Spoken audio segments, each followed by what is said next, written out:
Hi, I'm Ken Wu with the Endangered Ecosystems Alliance. Here in Montreal, yesterday the UN Biodiversity Conference came to an end, COP15, and that's where 196 countries had been negotiating international protected areas targets and policies. They agreed to double the protected areas system on land from 15% now to 30% by 2030, and to quadruple the marine protected areas from about 7 to 8% now to 30% by 2030.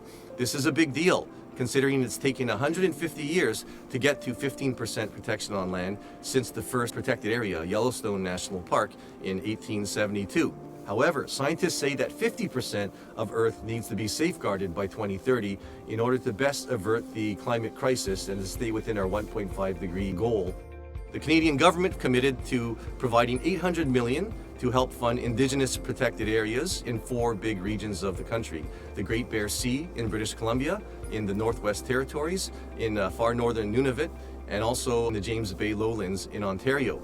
In British Columbia, the new Premier David Eby committed to expanding the protected areas based on the federal targets of 30% by 2030 to support First Nations, Indigenous, protected and conserved areas, and to develop a conservation financing mechanism to do so. That's key. And also to prioritize protection for the most biodiverse areas. This is a high-level framework that we've been calling for a long time, and it's a big deal. What's missing now are some of the details to make sure there's no spin and sophistry in there, and also the actual funding. There's a federal-provincial nature agreement that we're still waiting on. It's the engine or the fuel that would actually allow implementation of protected areas.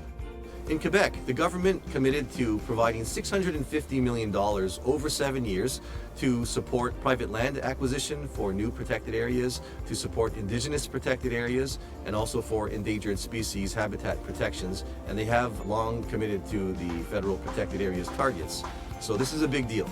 Across the country, there was also progress in the Yukon, in New Brunswick, and in Nova Scotia to expand protected areas. However, there are several major conservation gaps in Canada. The main thing is that most of the provinces still haven't committed to the actual national protected areas targets as a minimum. The provinces also haven't provided the key financing to support Indigenous protected and conserved areas, and there are no ecosystem-based targets. If there are no targets for each ecosystem, what happens, and is happening, is that provinces and the federal government are often skirting around saving the most contested areas that are most coveted by industry. So productive old-growth forests in British Columbia, grasslands in the southern prairies, mixed and deciduous forests in the Great Lakes St. Lawrence. These are some of the most biologically rich areas and some of the biggest conservation gaps. So ecosystem-based targets, at some point through an Endangered Ecosystems Act, are needed. An Endangered Ecosystems Act would also create a legal basis for the federal government to step in.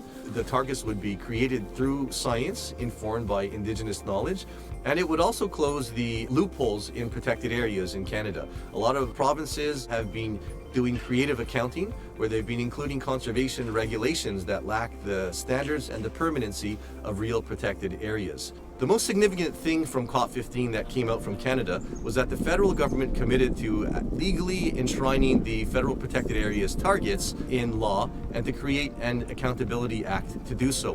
What that means is that the federal government will then have a legal basis to push the provinces, where they're the main conservation laggards. That's the biggest gap of all. To commit to the targets, to have to develop plans to reach those targets, and to commit the funding and resources as well to achieve these outcomes. It's the most significant thing actually that came out of COP15 nationally. It may be the biggest leap forward if the government follows through to legislate and create an accountability act on the federal protected areas targets for Canada's protection of nature in our history. If you care about the protection of nature, of saving grasslands and forests and wetlands and marine ecosystems and freshwater ecosystems, then this is a big deal. Let's make sure this happens.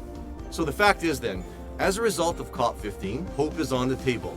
We have the ability now to use the leverage provided to push governments to expand protected areas, to save endangered ecosystems, for the diversity of life, for averting the climate crisis, for our health, and for creating a much more sustainable, robust, and resilient economy. So let's do it.